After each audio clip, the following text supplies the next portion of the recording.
হ্যাঁ এতে করে দাও, ভরে দাও। তিনটে 3 পিস এর মধ্যে দিয়ে ভরে দাও।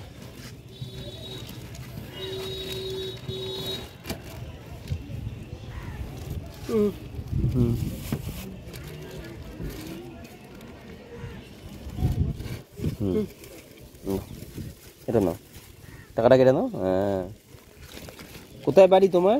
বাড়ি কোথায়? বাড়ি তোমার বাড়ি, তোমার বাড়ি কোথায়? অনেক দূরে, অনেক দূরে। ট্রেনে?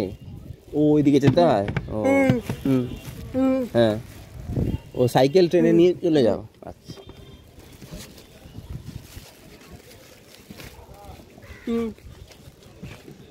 তো অনেক দিন পর খাচ্ছি এটা। যখন ছোট ছিলাম তখন না এগুলো খুব বিক্রি হতো, স্কুলের সামনে বাড়িতে আসতো, তখন এগুলো 1 টাকা 2 টাকা করে ছিল। এখন তো 10 টাকা। তো 10 টাকাটা বড় ব্যাপার নয়, বড় ব্যাপার তোমরা সবাই দেখেছো মানুষটা বোবা কালা। তো তোমরা যারা সুভাষগ্রাম থেকে মানে সুভাষগ্রামে থাকো বা সোনারপুর বারুইপুর থাকো, স্টেশনে নেমে 1 নম্বর প্ল্যাটফর্মে শেষের দিকেই থাকে, মানুষের কাছ থেকে একটা করে আইসক্রিম। দেখো টাকা দিলে সব সৎ মানুষরা নেবে না, এবং একটা আইসক্রিম খেয়ে তাকে 10 টাকা দিয়ে হেল্প করাটা আমার অনেক বড় ব্যাপার। বোবা কালা একটা মানুষ জীবনে তবু তো সৎ পথে করে খাচ্ছে, এটা একটা অনেক বড় ব্যাপার।